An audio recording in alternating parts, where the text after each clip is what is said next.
Neptune Divers in Las Vegas, Nevada.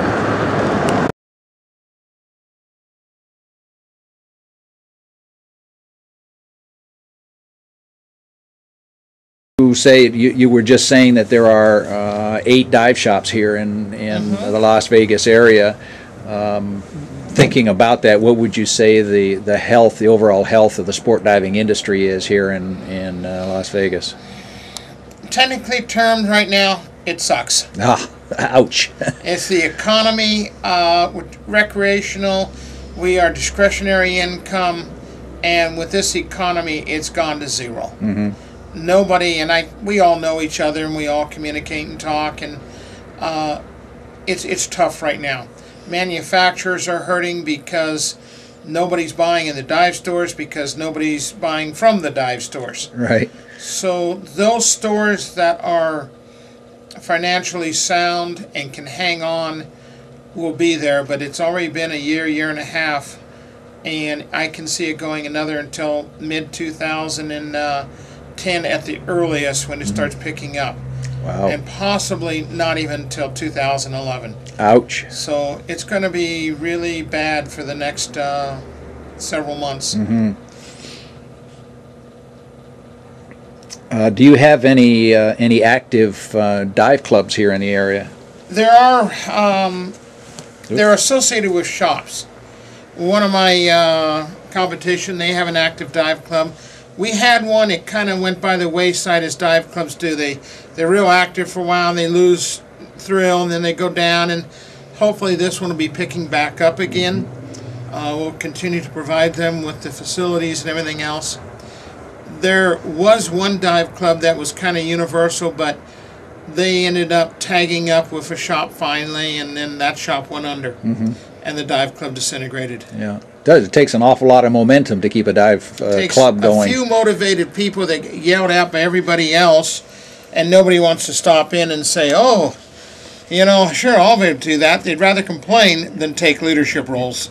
Yep. Any diver who's been around knows that. That's right, yep. Yep.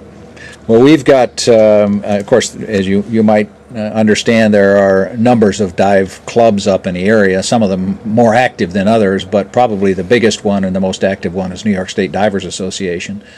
And they have an annual newsletter and talk about diving in various areas in the lakes, the freshwater lakes in the area. And again, probably 90% of the dives that they do and that typical New York State divers do, or divers in southern Ontario on the other side of the border, because we're right on the border there, are associated with wreck diving.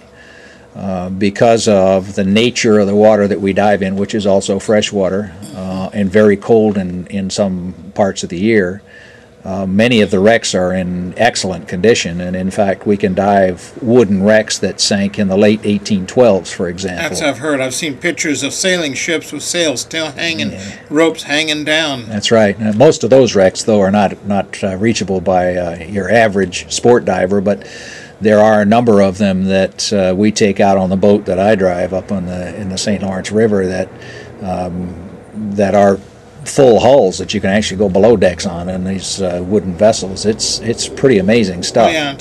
Any wreck. I mean, to me, the idea of being on a wreck is you're one of a few people that see what's there. The last person who was on it may have been the crew itself as it was going down. That's right. And it could be 50, 100 years, and just the thrill of being a limited number of people that get to do it is what I love about diving.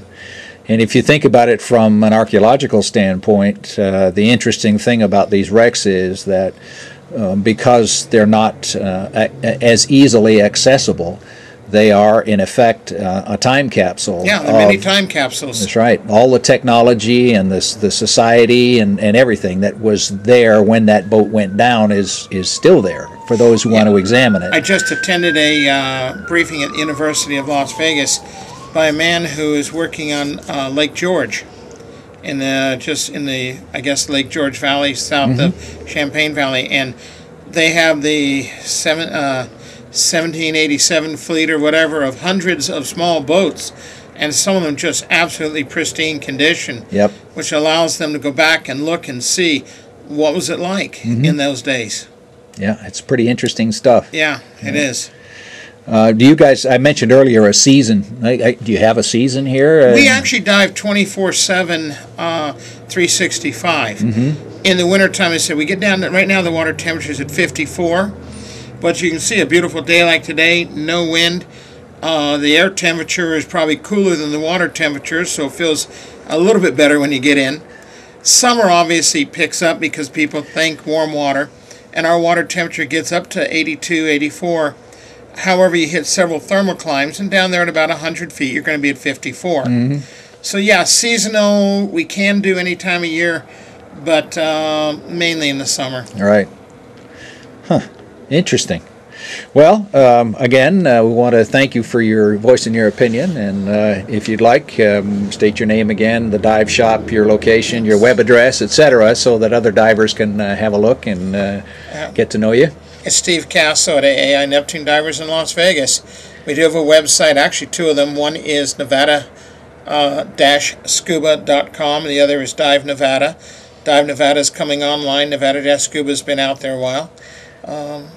You know, we're here to support the divers, and people come into town. We'll try and help you. We don't have setups for sending you out to the lake like I wish we did, but if it ever comes about, then we're happy to tag you up with somebody who can. And your phone number? 702-452-5723. Very good. Thank you. It's been a pleasure, and I'm sure our other divers will enjoy hearing about the shop. Thank you.